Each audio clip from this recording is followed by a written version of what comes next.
ఇక ఆపరేషన్ సింధూర్ నేపథ్యంలో సమైక్యతే భారత్ ప్రధాన బలమంటున్నారు రిటైర్డ్ ఆర్మీ అధికారి మేజర్ బీవీఎస్ ఒబెరాయ్. సైన్యంలో విశేష సేవలందించిన ఆయన ప్రస్తుతం సైనిక బలంలో భారత్కు పాక్ ఏ విషయంలోనూ పోటీకి రాదంటున్నారు. అందుకే భారత్లో సమైక్యతను దెబ్బతీసే వ్యూహాన్ని పాక్ అమలు చేస్తుందని ఆయన చెబుతున్నారు. జనవాసాలు, ఆలయాలు, ప్రార్థన మందిరాలపై దాడి చేయడమే ఇందుకు నిదర్శనం అంటున్నారు. ఆఖరి టెర్రరిస్టు అంతమే లక్ష్యంగా ఆపరేషన్ సింధూర్ కొనసాగుతుందంటున్న మేజర్ ఒబెరాయ్తో మా ప్రతినిధి Mahesh face to face. Bharat Pakistan మధ్య జరుగుతున్న యుద్ధ వాతావరణంపై మనతో మాట్లాడేందుకు మేజర్ ఎస్పీఎస్ ఒబెరాయ్ గారు ఉన్నారు. వారిని అడిగి మరిన్ని విషయాలు తెలుసుకుందాం. సార్ చెప్పండి సార్, తాజా పరిణామాల గురించి ఏం చెప్తారు సార్? పాకిస్తాన్ ఈ వార్ని ఎస్కలేట్ చేయడానికి ట్రై చేస్తుంది. గత 2 రాత్రుల నుంచి మనం చూస్తున్నాము. 8వ తారీఖు 9వ తారీఖు కూడాను యుఏవీస్ ద్వారా, మిజైల్స్ ద్వారా, పాకిస్తాన్ ఫైటర్ జెట్స్ ద్వారా, మోస్ట్ ఇంపార్టెంట్లీ ఏంటంటే వీళ్ళు ఎంత దిగజారిపోయారంటే వీళ్ళు సివిలియన్ స్థావరాల మీద మిజైల్స్, బాంబ్ అటాక్స్ చేస్తున్నారు. నిన్న రాత్రి మనం చూసాము వీళ్ళు టెంపుల్స్, గురుద్వారాస్, చర్చెస్ని కూడా వదిలేయట్లేదు. సో వీళ్ళు ఖచ్చితంగా ఒకటైతే గట్టిగా నిశ్చయించుకున్నారు ఏంటంటే ఇండియాలో ఉన్న కమ్యూనల్ హార్మనీని హర్ట్ చేయాలి, వీళ్ళకి ఐకమత్యాన్ని మనం తెగ్గొట్టాలి అన్న ఉద్దేశంతోనే చేస్తున్న దుస్సాహసం ఇది. ఎట్లా చూస్తారు సార్? సరిహద్దు ప్రాంతాల్లో జనావాసాలు ఉన్న కేంద్రాలనే వాళ్ళు దాడులు చేసిన పరిస్థితి. భారత సైన్యం మాత్రము పాకిస్తాన్లోని ఉగ్రవాద స్థావరాలను టార్గెట్ చేస్తుంది. ఎట్లా చూడాలి సార్? అంటే సార్, మనము ఒక ప్రిన్సిపల్డ్ అప్రోచ్, ఒక వాల్యూ సిస్టమ్ ఉన్న ఆర్మీ కాబట్టి వాళ్ళు అలా చేసినప్పటికీ మనం మాత్రం రిటాలియేషన్ సివిలియన్ స్థావరాల మీద మాత్రం మన ఇండియన్ ఆర్మీలో అసలు ఆ కాన్సెప్టే లేదు సార్. ఇండియన్ ఆర్మీలో మాకు ట్రైనింగ్ నుంచి ఎప్పుడూ నేర్పిస్తారు నెవర్ హర్ట్ ఎ సివిలియన్ అని చెప్పేసి. సో ఖచ్చితంగా ఇప్పుడు మనం ఎస్కలేట్ చేస్తే మనం ఎదురుదాడిగా పాకిస్తాన్ మిలిటరీ ఇన్స్టలేషన్స్ని టార్గెట్ చేస్తాము. ఇంకా వాడికి బుద్ధి రాకపోతే ఇంకా స్ట్రాటజిక్ టార్గెట్స్ని మనం హిట్ చేయడం స్టార్ట్ చేస్తాము. వాళ్ళ పవర్ లైన్స్ కానీ, ఆయిల్ రిఫైనరీస్ కానీ, ఇలాంటి ముఖ్యమైన ప్లేసెస్ని మనం టార్గెట్ చేయడం స్టార్ట్ చేస్తాం. కానీ ఖచ్చితంగా భారతదేశం మాత్రము వాళ్ళ సివిలియన్స్ ఉండే స్థావరాల మీద అయితే నేను అనుకోవడం ఆ అటాక్ జరగదు. గతంలో జరిగిన యుద్ధ తీరుకు ఇప్పుడు జరుగుతున్న దానికి ఎట్లాంటి తేడాలు గమనించవచ్చు? చాలా తేడా ఉంది సార్. మనం 99 కార్గిల్ ఒక చిన్న limited scale war Pakistan and India మీద జరిగింది. ఇండియా తోటి 1999లో యుద్ధం జరిగింది. ఇప్పుడు 2025లో జరుగుతున్నది బేసికలీ వీళ్ళు డ్రోన్స్ ఎక్కువగా వాడుతున్నారు. ఈ డ్రోన్స్ 99లో లేవండి. ఈ 2025 ఇది ఏమైందంటే ఇది డ్రోన్ వార్ఫేర్లా మారిపోయింది.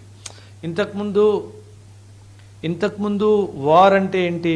వార్ అంటే బేసికలీ ఇద్దరు సైనికులు వాళ్ళ ఎల్ఓసి దగ్గర, బార్డర్ దగ్గర తుపాకీలతో, కత్తులతో ఫైట్ చేసేవారు ఇంతకుముందు. కానీ ఇప్పుడు వార్ అంతా ఏరియల్ అయిపోయింది. అంటే వార్ అంతా గాలికి షిఫ్ట్ అయిపోయింది. సో వాళ్ళు అక్కడి నుంచి యుఏవీస్ పంపిస్తున్నారు. మనం ఇక్కడ నుంచి S-400 మిజైల్స్ని వాడి ఆ S-400 మిజైల్స్ ద్వారా వాళ్ళు పంపించే యుఎస్ని కానీ, మిజైల్స్ని కానీ, అండ్ అలాగే ఫైటర్ జెట్స్ని కానీ మనం వాళ్ళని గాల్లోనే ధ్వంసం చేస్తున్నాం. So this is what our response to Pakistan's aerial attack on India. దీన్ని ఏరియల్ అటాక్ అని కూడా మనం అనుకోవచ్చు. సో నిన్న రాత్రి కూడా డ్రోన్స్ ప్రయోగించే పరిస్థితి భారత సైన్యం దాన్ని నిర్వీర్యం చేసింది. అయితే డ్రోన్ పంపలేమని చెప్పి బుకాయిస్తున్న పరిస్థితి కూడా కనిపిస్తుంది. ఎట్లా చూస్తారు సార్? పాకిస్తాన్ కంట్రీయే బుకాయింపు కంట్రీ సార్. అంటే ఒక ప్రొఫెషనల్ ఆర్మీ లేదు, ఒక ప్రొఫెషనల్ పొలిటికల్ లీడర్షిప్ లేదు, ఒక ప్రొఫెషనల్ సివిల్ సొసైటీ లేని దేశమే పాకిస్తాన్ సార్. మానవత్వం లేని దేశము, సిగ్గు లేని దేశము. వీళ్ళు అడుక్కోవడానికి ఎంత దూరమైనా వెళ్తారు సార్. సో వీళ్ళకి సెల్ఫ్ రెస్పెక్ట్, స్వాభిమానము అలాంటివి అసలు ఏమీ లేవు సార్. సో వీళ్ళు బుకాయిస్తున్నారు అంటే అది వాళ్ళ సహజం సార్. అది వాళ్ళకి పుట్టుకతో వచ్చింది కాబట్టి ఇంకా వాళ్ళకి అది మనం డినై చేయడానికి లేదు. ఇప్పుడు మన దగ్గర ఉన్న ఆయుధ సంపత్తి కావచ్చు, మన బలాలు బలహీనత ఏమంటారు సార్? మన దగ్గర ఉన్న ఆయుధ సంపత్తి, ఫర్ ఎగ్జాంపుల్ మనం అంటాము పాకిస్తాన్ ఆర్మీ 6 lakhs ఆర్మీ అంతుంది, మనది 14 lakhs ఆర్మీ. సో ఇక్కడే 2.5 మనకే పై ఎత్తుంది. Pakistan air force, Indian air force 1:6 ratio ఉంది. సో అలాగే నేవీ చూసుకుంటే 1:8 రేషియో మన దగ్గర ఉంది.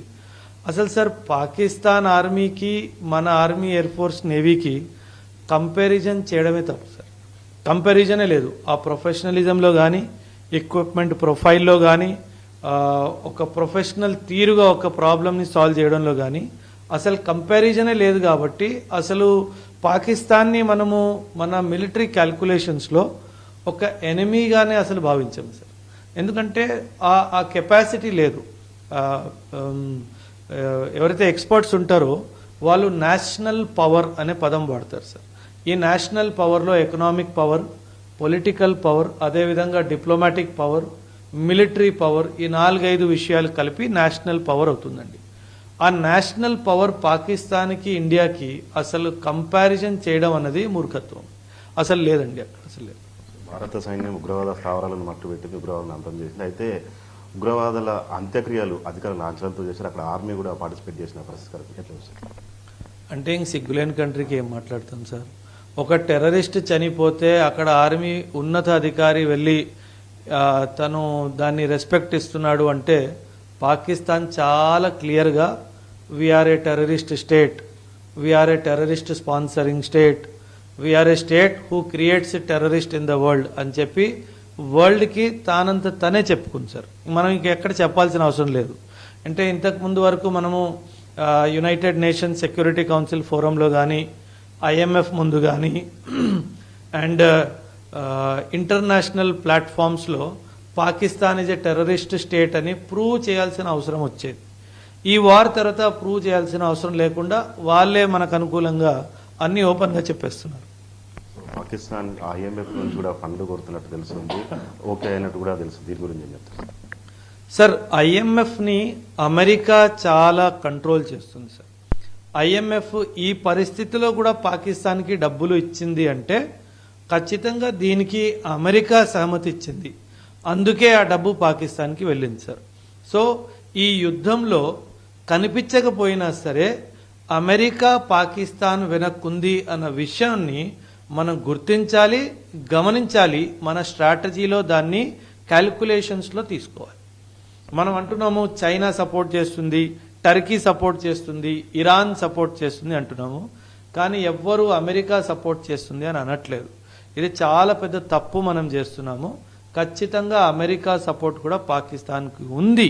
ఈ ఐఎంఎఫ్ డబ్బులు ఇచ్చిన దాంట్లో చాలా స్పష్టంగా తేలిపోయింది ఏంటంటే ఈ డబ్బులు పాకిస్తాన్కి ఇస్తే పాకిస్తాన్ వాడు ఇదే డబ్బులతో ఆయుధాలు కొంటాడు కాబట్టి ఆ ఆయుధాలు అమెరికానే సప్లై చేస్తుంది కాబట్టి అది ఓన్లీ రీరూటింగ్ జరిగింది. ఐఎంఎఫ్ డైరెక్ట్గా అమెరికాకి డబ్బులు ఇవ్వకుండా పాకిస్తాన్కి డబ్బులు ఇచ్చి ఇవి అమెరికాకి ఇవ్వను అన్న అని చెప్పి ఇచ్చినట్టు అయింది. ఇంకా ఈ యుద్ధం ఎప్పటిలోపు అవ్వచ్చు, ఎన్ని రోజుల వరకు కొనసాగే అవకాశం ఉండదు సార్? ఎట్లా ఉంటుంది సార్? నా అంచనా ప్రకారము ఇది కొన్ని నెలలు, కొన్ని సంవత్సరాలు నడిచినా సరే మనం ఆశ్చర్యపోవాల్సిన అవసరం లేదు. ఎందుకంటే మన ప్రధాని మోదీ గారు చాలా స్పష్టంగా చెప్పింది ఏంటంటే పాకిస్తాన్ భూమి మీద ఎప్పటి వరకైతే లాస్ట్ టెర్రరిస్ట్ బతికుంటాడో ఈ ఆపరేషన్ సింధూర్ అప్పటి వరకు కొనసాగుతూనే ఉంటుంది. మనం కూడా ఇది మైండ్లో ఫిక్స్ అయిపోయాం సార్. ఇది ఇంకా మనము బహుశా 4-5 సంవత్సరాలు కూడా కొనసాగొచ్చు. అదేవిధంగా మనం ఎకనామికలీ, మిలిటరీలీ, పొలిటికలీ, డిప్లొమాటికలీ కూడా మనం రెడీ అయిపోయాం సార్ ఆల్రెడీ. భారత్ని ఎదుర్కొనే సత్తా లేదని తెలిసి కూడా దాడులకు దిగడాన్ని ఎట్లా చూడాలి సార్? మూర్ఖం సార్. మూర్ఖత్వానికి ఎక్స్ప్లెనేషన్ ఎక్కడిస్తాం సార్? మన దేశము చెందిన అభివృద్ధి పాకిస్తాన్ గతంలో కానీ వాస్తవంలో కానీ చెందలేదండి. సో పాకిస్తాన్కి ఇండియా మీద ఈర్ష్య. మేమిద్దరం కలిసి పుట్టాము కానీ ఇండియా ఎక్కడికో చేరిపోయింది, మేము అక్కడే ఉండిపోయాము. సో వీళ్ళు జనాలకి ఎక్స్ప్లెనేషన్ ఇవ్వలేకపోతున్నారు, వాళ్ళ ప్రజలకి ఎక్స్ప్లెనేషన్ ఇవ్వలేకపోతున్నారు. అందుకే ఏం చేస్తున్నారంటే వాళ్ళ మైండ్ని డైవర్ట్ చేయడానికి వాళ్ళ దగ్గర ఉండే సమస్యలు, పాకిస్తాన్లో చాలా సమస్యలు ఉన్నాయి సార్. ఈరోజు పాకిస్తాన్ అమెరికన్ డాలరు పాకిస్తాన్లో 300 నుంచి 350 రూపాయలు పడిపోయిందండి. అండ్ రెండో విషయం, ఇక్కడ మనకు పెట్రోల్ 100 రూపాయలు, 110 రూపాయలు. కానీ పాకిస్తాన్లో 400 రూపాయలు, 500 రూపాయలు, 600 రూపాయలు ఉంది పెట్రోల్ ఈరోజు. సో కామన్ పబ్లిక్ మైండ్ అక్కడి నుంచి డైవర్ట్ చేయాలి అన్న ఉద్దేశంతోనే వీళ్ళు ఈ దుస్సాహసం చేశారని నా ఉద్దేశం. పాకిస్తాన్లోని ఉగ్రవాద స్థావరాలను అంతమొందించడం ద్వారా ఉగ్రవాద కార్యకలాపాలను ఆపేయవచ్చా? ఏం చెప్తారు సార్? లేదండి, ఎందుకంటే Pakistan army is a supporter of terrorism కాబట్టి మనం వాళ్ళు ఎన్ని స్థావరాన్ని ధ్వంసం చేసినా ఆ ఉగ్రవాదులు బతుకున్నంత వరకు, ఆ ఆలోచన బ్రతికున్నంత వరకు ఈ టెర్రరిజంకి ఎండ్ రాదు. ఇది ఫుల్ స్టాప్ కాదు, ఇది కామా మాత్రమే అని మనం అర్థం చేసుకోవాలి. ఏ టైంలో ప్రశాంతంగానే ఉంటారు, రాత్రుల్లో మాత్రం దాడులు సరిహద్దు ప్రాంతాల్లో చేస్తున్నారు, అటు పోర్టులే లక్ష్యంగా కూడా చేస్తున్నారు, జనావాసాలనే కేంద్రంగా చేసుకున్నారు. దీన్ని ఎట్లా? యుద్ధము ఎప్పుడైనా జనరలీ రాత్రులే అవుతుందండి. ఎందుకంటే ఆ సర్ప్రైజ్ ఎలిమెంట్ని మెయింటైన్ చేయాలి అన్న ఉద్దేశంతోనే యుద్ధము generally it is a world level practice. ఇది జనరలీ నైట్ డేలో జరగదు అని కాదు, బికాస్ ఆ సర్ప్రైజ్ ఎలిమెంట్ని మెయింటైన్ చేయడానికి యుద్ధాలు జనరలీ నైట్లోనే జరిపిస్తారు. అండ్ రెండో విషయం ఏంటంటే వీళ్ళు డే టైంలో ప్లాన్ చేసి నైట్లో ఎగ్జిక్యూట్ చేస్తున్నారు అన్న విషయం కూడా చాలా క్లియర్గా అర్థమైపోయింది. అండ్ వీళ్ళు డ్రోన్స్ ఇవన్నీ ఎక్కువగా వాడుతున్నారు కాబట్టి ఒకవేళ వీళ్ళు డే టైంలో చేస్తే మన శాటిలైట్స్ ఈ ఏ లొకేషన్ నుంచి వీళ్ళు దీన్ని రిలీజ్ చేస్తున్నారో అది పసిగట్టేస్తాయి అన్న భయంతో వీళ్ళు నైట్ టైమే మన మీద ఎక్కువగా అటాక్ చేస్తున్నారు. ఈ యుద్ధ వాతావరణం సంబంధించి చూస్తే టెక్నాలజీ పరంగా భారత్ ఎంత ముందు వరుసలో ఉండొచ్చు? చాలా ముందు ఉందండి. అంటే కంపారిజన్ లేదు సార్. నంబర్ ఆఫ్ సోల్జర్స్లో కంపారిజన్ లేదు, మన దగ్గర ఉన్న ఎక్విప్మెంట్లో కంపారిజన్ లేదు, మనకున్న టెక్నికల్ కెపాసిటీలో. సార్ మనం ఇంకా వాళ్ళ మీద ఏమీ వాడలేదండి. మన దగ్గర ఉన్న మిజైల్స్, ఆకాశ్ మిజైల్ కానీ, మన దగ్గర ఉన్న బ్రహ్మోస్ మిజైల్ కానీ, మన దగ్గర ఉన్న పినాకా, స్మర్చ్, మన దగ్గర ఉన్న అగ్ని సిరీస్ మిజైల్స్ కానీ ఏది వాడలేదు. ఎందుకంటే పిచ్చుక మీద బ్రహ్మాస్త్రం అవసరం లేదు. పాకిస్తాన్ భారతదేశం ముందు ఒక చిన్న పిచ్చుక లాంటిది. సో మనం చీమను చంపడానికి సుత్తి వెతకవంటి, చీమను చంపడానికి ఏంటి ఇట్లా చీమ చచ్చిపోయింది. సో పాకిస్తాన్ భారతదేశానికి ఉన్న కెపాసిటీ ముందు ఒక చిన్న చీమ లాంటిది మాత్రమే. సో ఈ విషయం పాకిస్తాన్ కూడా తెలుసు, తెలియదని కాదు. కాకపోతే వాళ్ళ జనాభాని మూర్ఖుల్లా పెట్టడానికి చూడండి మేమేమేం చేస్తున్నాం. వాళ్ళు సోషల్ మీడియా చూస్తుంటే భారతదేశానికి ఏదో చేసేసినట్టు సోషల్ మీడియా వాళ్ళు ఆపరేట్ చేస్తుంది. సో వీళ్ళు ఇన్ఫర్మేషన్ వార్ఫేర్ ద్వారా వాళ్ళ జనాల్ని మూర్ఖులు చేస్తున్నారు తప్పితే ఇంకేమీ చేయట్లేదు. ఆపరేషన్ సింధూర్ విజయవంతంగా కొనసాగుతుంది, ఎట్లా వస్తుంది సార్? ఇది ఖచ్చితంగా నేను ముందు కూడా చెప్పాను, ఒక 2-3 ఇయర్స్ వీళ్ళు 30,000 మందిగా పైగా టెర్రరిస్టులు అక్కడ ఉన్నారు. మన టార్గెట్ పాకిస్తాన్ ఆర్మీ కాదండి, మన టార్గెట్ పాకిస్తాన్ సివిలియన్స్ కాదు. కాకపోతే ఖచ్చితంగా మన టార్గెట్ పాకిస్తాన్లో ఉన్న టెర్రరిస్టులు. వీళ్ళు ప్రస్తుతానికి వీళ్ళు ఏం చేశారు, ఇక్కడ పాకిస్తాన్ ఇండియా బార్డర్లో ఉన్న స్థావరాల నుంచి వీళ్ళని ఆఫ్ఘనిస్తాన్ బార్డర్కి షిఫ్ట్ చేసేసారు. సో మేబీ ఫ్యూచర్లో మనం అక్కడికి వెళ్ళి కూడా వీళ్ళని కొట్టే అవకాశం కూడా ఉంది.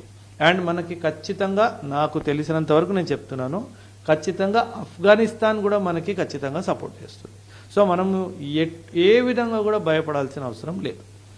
యుద్ధం జరుగుతున్న నేపథ్యంలో కొన్ని రోజులు కొనసాగుతుందని కూడా వార్తలు వచ్చిన నేపథ్యంలో ప్రజలకు ఏం చెప్తారు? ప్రజలకు అంటే ఇప్పుడు రెండు సెగ్మెంట్స్లో మనం డివైడ్ చేసుకున్నాం. ఒక సెగ్మెంట్ ఏది, ఏవైతే మనకి బార్డర్ దగ్గరలో ఉన్న రాష్ట్రాలు ఉన్నాయో, జమ్మూ కాశ్మీర్ కానీ, పంజాబ్ కానీ, రాజస్థాన్ కానీ, హర్యానా కానీ, గుజరాత్ కానీ, వీళ్ళు చాలా జాగ్రత్తగా ఉండాలండి. ఎందుకంటే రాత్రులు బ్లాక్అవుట్స్ జరుగుతున్నాయి, రాత్రులు సైరన్లు మోగుతున్నాయి, ఎనిమి ఎయిర్ క్రాఫ్ట్స్ వస్తున్నాయి, ఎనిమి డ్రోన్స్ వస్తున్నాయి. సో ఎవరెవరు తమ తమ ఇళ్లలోనే ఉండాలి, ఊరికే బయట తిరగడానికి వీల్లేదు, అవసరం లేదు, రెండూ లేదు. బ్లాక్అవుట్ నిర్వహణలు మనకు కూడా బ్లాక్అవుట్ చేస్తున్నాము, హైదరాబాద్ కూడా డ్రిల్స్ చేస్తున్నాము, మన విశాఖపట్నంలో కూడా డ్రిల్స్ చేసాము. సో ఈ డ్రిల్స్లో ఇచ్చిన ఏవైతే నిర్దేశాలు ఉన్నాయో ఖచ్చితంగా వీటిని మనం పాటించాల్సిందే, లేదంటే మనకే ఉప్పుని వస్తుంది, మనకి ముప్పది. సో మనం మన సేఫ్టీ కోసం ఈ డైరెక్షన్స్ అన్నీ స్టేట్ గవర్నమెంట్ కానీ సెంట్రల్ గవర్నమెంట్ కానీ ఇచ్చిన డైరెక్షన్స్ అన్నిటినీ 100% సీరియస్నెస్తో పాటించాలి. Thank you very much. ఇది మొత్తంగా చూసినట్లయితే పాకిస్తాన్ కేవలం సివిలియన్స్ మీదనే దాడి చేస్తుంది, ఇండియా మాత్రము అటు పాకిస్తాన్ని ఉగ్రవాద స్థావరాలను టార్గెట్గా చేస్తున్న పరిస్థితి కనిపిస్తూ ఉగ్రవాదాన్ని అంతమొందించడంలో భారత్ అయితే ఇప్పటికీ ఎక్కడ కూడా వెనక్కి తగ్గట్లేదు. ఈ యుద్ధం ఇలాగే కొనసాగే అవకాశం కూడా ఉన్నది, ప్రజలు మాత్రము అప్రమత్తంగా ఉండాలని కూడా మేజర్ ఎస్పీఎస్ ఒబెరాయ్ గారు చెప్తున్న పరిస్థితి కనిపిస్తోంది. కెమెరామెన్ మధుతో మహేష్ న్యూస్, హైదరాబాద్.